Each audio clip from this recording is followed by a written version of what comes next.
في الفيديو ده خلينا نتكلم على واحد من أشرار سوبرمان اللي بحس إن هو مظلوم ومش واخد حقه كفاية، لكنه عنده تاريخ مميز جدا وببساطة هو النقيض التام لسوبرمان، لكنه شخصية ممتعة جدا للكلام عنها، وده هو بيزارو. بيزارو اتصنع على ايد اوتو بينر وجورج باب وظهر لأول مرة في سوبر بوي سنة 1958.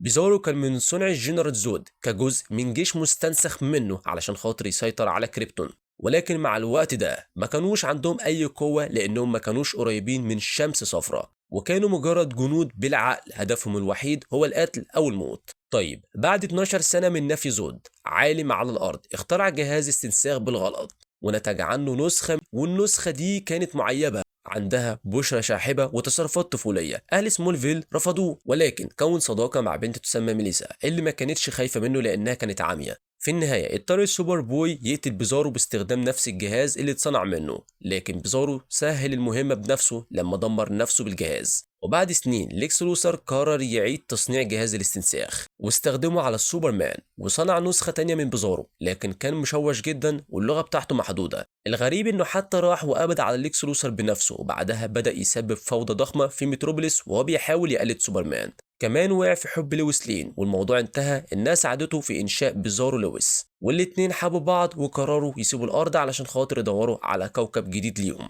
بعد فترة سوبرمان لقاهم واكتشف انهم استخدموا جهاز الاستنساخ تاني، وبقوا مليانين كوكب كامل على شكل مكعب يسمى هاتشري، واللي هو نسخة مقلوبة من الارض وكل اللي عليه بزروهات، حتى انهم خلفوا ابن شكله بشري عادي فبقى مختلف عن بقية سكان الكوكب، وده كان سبب في اندلاع حرب بين الارض وكوكب هاتشيري. فلما سوبرمان قابل بيزارو تاني حاول يخطف لويس لين وانضم بعدها لسيكريت سوسايتي، وده علشان خاطر يحارب رابطة العدالة. فبعد احداث كرايسيس اون انفينيتي ايرث، ليكس لوثر وفريقه حاولوا يصنعوا نسخة مستنسخة من سوبرمان، ولكن انتهى بيهم الامر بانهم عملوا نسخة معيبة ومش بتتكلم. فقرر لوثر يتخلص منها لكنها نجت، وكان عندها ذكاء محدود وذكريات مشوشة عن حياة كلارك كانت. بيزارو خطف لويس لين، ولكن في النهاية اتضرب بسوبرمان في الجو واتدمر، لكن ده ما كانش النهاية، لأن ده أدى لظهور نسخة تانية من بيزارو كانت شوية أحسن من الأولى، لكنها دخلت في نفس الدوامة من خطف لويس لين ولانا لارنج، وفي النهاية ماتت جوه معامل لوثر.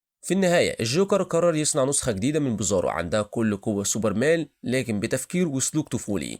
الجوكر عينه أعظم بطل وقائد لجماعة جوكر ليج، وده على كوكب جوكر وورلد اللي شكله مكعب وعليه وش الجوكر من كل الجوانب.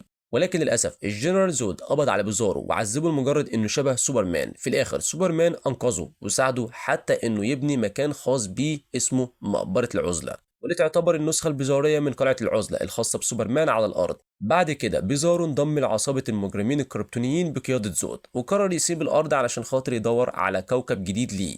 وبعد بحث لقى نظام شمسي فيه شمس زرقاء، فأنشأ كوكب مكعب مليان مباني وأماكن غريبة لكن مأخوذة من تصميمات على الأرض.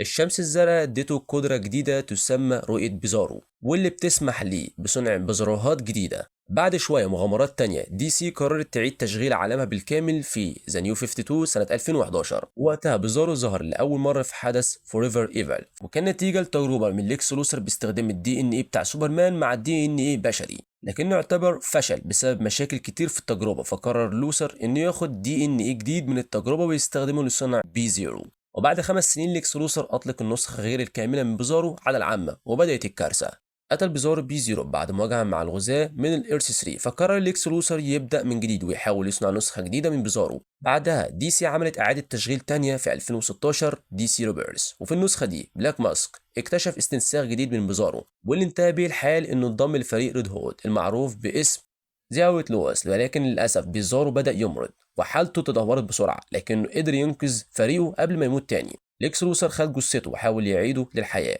لكن النتيجة كانت بيزارو ذكي جدا، حاجة غريبة مش معتادة. والمفاجأة الأكبر إن البيزارو الذكي ده قدر يقتل ترايجون ويبقى حاكم الجحيم.